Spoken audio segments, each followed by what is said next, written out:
Okay guys, sa mga Scorpio ito. Tingnan natin na yung message today, Scorpio, sa mga Scorpio.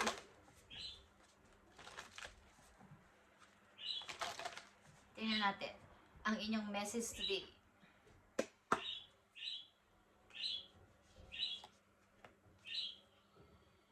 Okay, Scorpio, breaking thrill is here. A breakthrough is at hand. Okay, dahil sa mga kamay nyo ang paraan para kayo ay makaalis dyan sa inyong kinasasadlakan na parang maraming delays, maraming storbo sa paligid, is nasa kamay ninyo ang tamang kayo yung magpapasya, kayo yung magtatanggal sa kanila. Tao man yan ang mga problemang hindi nyo kailangan bitbitin pa is bitiwan nyo muna guys. Okay? Kayo yung maglilinis ng inyong dadaanan para mas madali kayong makausad. Yan ang ibig ko sabihin. Okay, Scorpio. Ano nakapaloob dito sa inyong message? Titingnan natin. Ibigay mo ang tamang message sa mga Scorpio na bibigyan mo ng message today. Tingnan natin. Ang nakapaloob dito. So, andito ang 8 of Wands, guys. Okay, ito ay colorful. Ito ay makulay na pagpo-forward ninyo sa buhay. So, magpatuloy kayo, guys. Colorful ito. At ito ay positive movement forward, guys. So, tingnan natin.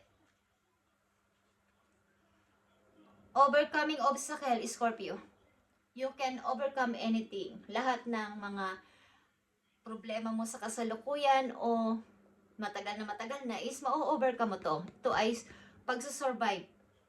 Pagsusurvive ito sa mga nangyari sa iyo o nangyayari sa iyo mga difficult situation o mga mahihirap na nangyayari sa iyo sa ngayon is mapapagtagumpayan mo to.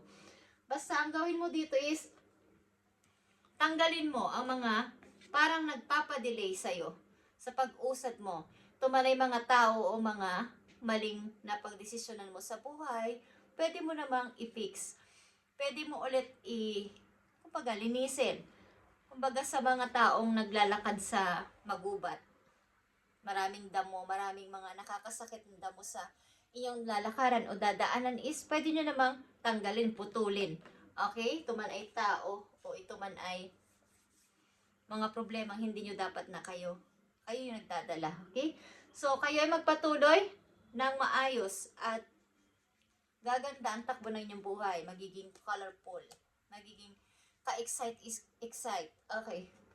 Unang message, the moon. Okay, maraming mga gumugulo talaga sa inyo. Galing pa sa nakaraan. At ito ay reflection, guys. Shadow. Kumbaga, hindi ka direct sa iyong energy. Maraming mga delays na nangyayari, maraming istorbo na mga tao sa paligid mo. Nandito ang death at ito ay pagtanggal talaga sa mga hindi kailangan na sa iyong buhay. Hindi na pwedeng isama pa, hindi na pwedeng bitbitin pa, is mabigat. Titingnan natin to. Nakikita nyo tong 10 of Wands. Pag-alis. Nga ang dala mo lang ay yung kaya mong bitbitin. Ilan sa inyo is aalis? Maglilipat something, literal na maglilipat ng bahay or lalayasan ng isang problema na hindi dapat kayo yung nagdadala, Scorpio. At mabigat, sobrang bigat. So ang gawin nyo ay dalhin nyo lang ang mga kaya nyong dalhin, pasanin, problema, at makakausad kayo ng magaan. Kumbaga sa mga nagta-travel, pag marami kang bagahe, marami kang intindihin, marami kang hahanapin pa kung saan mo na ilagay, malilimutan ka pa. Pero pag isa, dalawa, tatlo lang ang dala mo, may hand carry ka lang at mga isang bagaheng kaya mo na mabipitin sa isa mong kamay is napakadali lang magbiyahe. Madali ding sumakay at bumaba. Okay guys, yun ang ibig ko sabihin. Nakita niyo tong Ace of Cups. Magagandang paparating sa buhay mo, pagdaloy ng mga swerte sa buhay mo is nandito, Scorpio. So, tanggalin mo na ang dapat mong tanggalin sa iyong sitwasyon sa ngayon na nakapagpapabigat sa iyo. Na hindi naman dapat ikaw yung nagsosolusyon yan mag-isa. Okay? So, ito'y papunta sa iyong tagumpay. Ang kailangan lang dito ay magmuni-muni ka at ibaon na to sa limot. Pag-isipang mabuti ang mga dapat gawin at alisan ang ganitong klaseng sitwasyon na mabigat para ikaw ay makausad ng madali at magtagumpay sa buhay kung gusto mo lang. Okay? Para to sa mga Scorpio. Na ganito ang sitwasyon, andito ang illusion at ito ay don't judge a book by its cover. Yun ang kasabihan ng marami. Kumbaga sa isang tao, huwag mo agad-agad siyang husgahan dahil lang sa kanyang anyo, dahil lang sa kanyang kasuotan. Malay mo mayaman siya, malay mo iba pala siya. Hindi pala siya yung ganun ang, kumbaga sa unang tingin is, parang nababalo yung isang tao, pero hindi naman. So, dapat mo nang alamin. Wag mo nang i-judge kung ano yung nakikita mo sa kanyang physical. Okay? Kung sinasabi ng iba na masama ugali niyan, wag kang makipagkaibigan sa kanya, pero hindi mo pa naman siya kilala. So, kailangan mo na yung pag-sisiyasat, pagre-research, kung ano ba talaga siya. Kung ano ba talaga itong nangyayari sa akin. So, kailangan mo dito ng alamin ang mga bagay-bagay sa iyong sarili at magpatuloy. Okay? Maaari din na maraming nagja-judge sa iyong mga tao at hindi ka pa naman nila kilala. So, ang daming problema sa iyong paligid. Maraming bad energy sa iyong paligid, Scorpio. Sa mga Scorpio na nandito sa reading, kayo ay punong-puno ng mga taong istorbo sa inyong pag-usad sa buhay, pagtatagumpay sa buhay. Maraming mga taong istorbo, okay? Para kayo ay makausad ng makausad. Kaya lahat naman ito ay iyong ma-overcome. Mga obstacle na dinadanas mo sa ngayon, ma-overcome mo to. Tignan natin ang message pa po para sa iyo, Scorpio. 3 message dito. 3 message dito.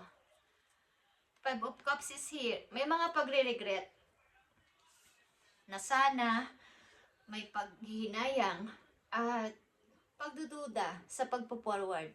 Pagdududa sa iiwan. Parang pag-aalinlangan. Pag hindi pa sure sa kanyang gustong gawin. Scorpio. Queen of Cups is here. Cancer energy.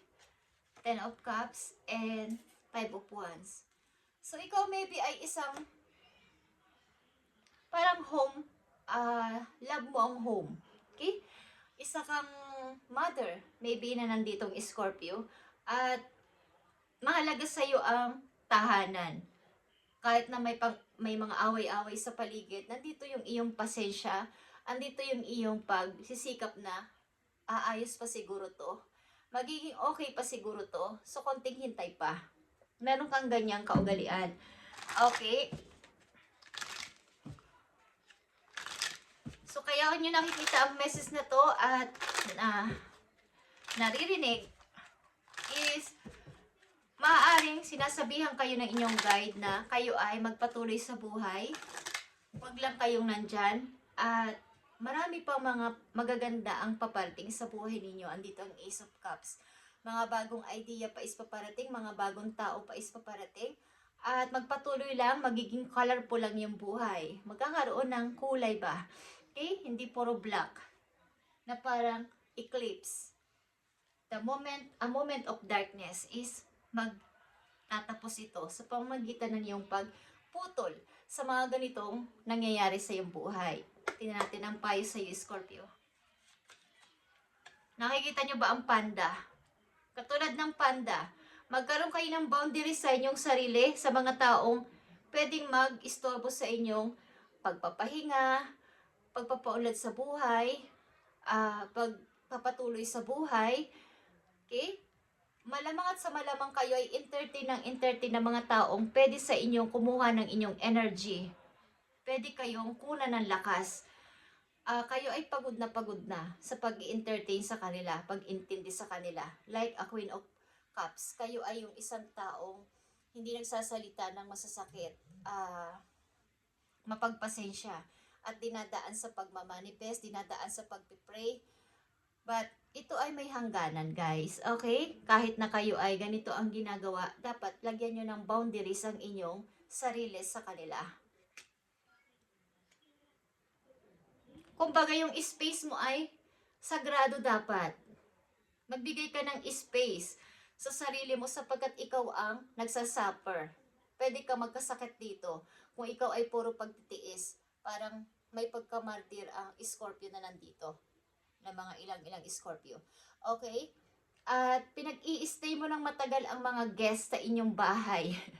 Kumbaga, kunwari lang na ito guys, maring ito ay totoo sa inyo, but ito yung nararamdaman ko is maring kung meron kayong bisita, bisita nga lang kaya isang araw lang siya o sandali lang siya, pero nagtatagal sila sa inyo.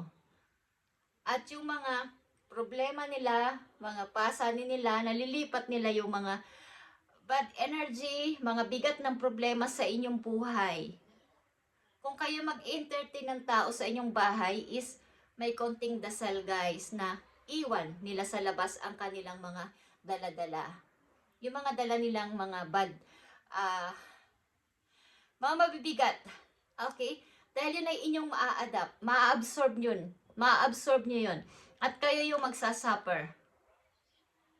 Marami sigurong pupunta sa inyong bahay o sa inyong buhay, papasok sa inyong buhay na mga tao na may mga mabibigat na pasanin. Mga negative ang mga isip, mga negative ang mga sinasabi, mga kwento. Okay, at yun ay inyong na-absorb. So magbigay kayo ng space at limitasyon sa inyong sarili at ang inyong sarili kasi ay sagrado. Ituring ninyong kayo ay palasyo, ang inyong sarili. Na hindi dapat basta-basta papasok ang ibang tao nang wala akong pahintulot, wala akong pagpapasya, wala akong pag-iisip kung papapasukin ba kita sa buhay ko, papapasukin ba kita sa bahay ko, okay? Naaapektuhan ng inyong aura. Okay? Units are important, okay? You must nurture your soul with the same gentle love and support you offer to others.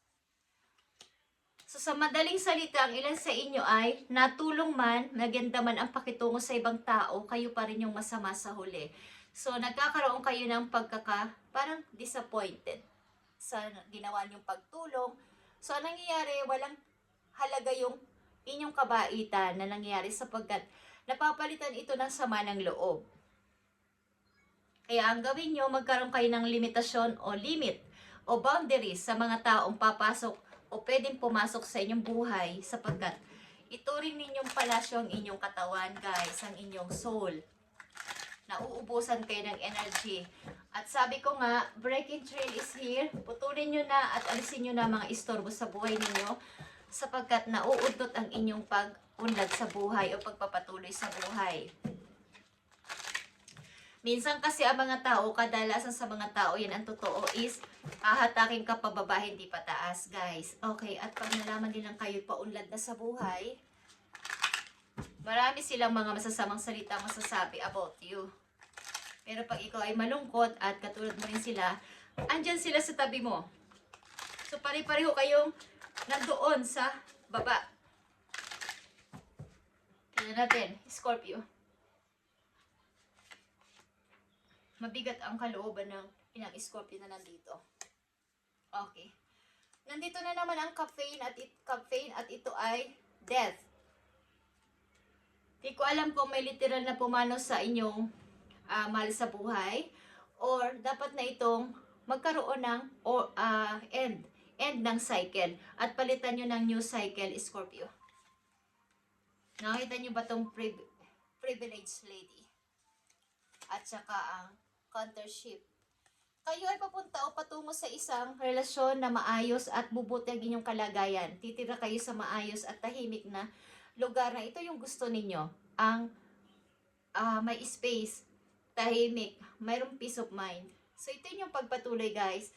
At maaaring ang ilan sa inyo ay makakatagpo ng isang partner sa buhay na kayo ay maiintindihan at maaari lang na may gap ang inyong edad. Okay? Ng person na to, but andito yung baga, pwede kanyang pakasalan. Okay guys? Andito ang countership. Isang mahalagang message pa po yung Scorpio. So, wag mong papayagan ng mga tao na mag-overstay sa iyong bahay or something na mag-overstay sa iyong isip ang mga binibigay na mga negative na salita ng ibang tao. Andito ang science, Scorpio.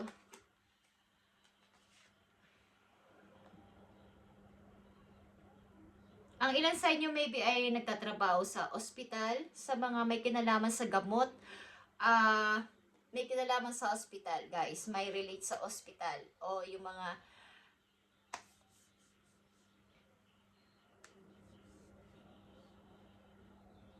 okay. Maaaring dito kayo, yung ilan sa inyo ay ganito ang napag-aralan, natapusan, o dito kayo nagtatrabaho mismo sa something medical na may kinalaman sa medical or sa mga gamot or sa hospital. Keep an open mind as something is unfolding just for you. Okay? So kayo ay aralin nyo pa ang mga bagay-bagay na dapat ninyong malaman-laman pa at explore nyo yung inyong rules about dito. Guys, biochemist or similar fields, yung may mga kinalaman sa gamot at sa mga caregiver kayo, nurse kayo, is ipagpatuloy nyo to guys sa ilang Scorpio na nandito. Okay? Thank you Scorpio at ito ang inyong message today at boundaries is here. Magbigay ng limitasyon sapagkat ang inyong katawan ay palasyo nyo. Okay? So pahalagahan nyo ito at sagrado ito. Huwag niyang basta-basta magpapasok ng ibang tao at huwag tumanggap ng mga problema na hindi dapat kayo yung nagdadala niyan. Okay guys? At putulin nyo na mga taong ito sa buhay ninyo na kayo ay hinahatak pababa, hindi pataas. Okay? Thank you and God bless you, Scorpio.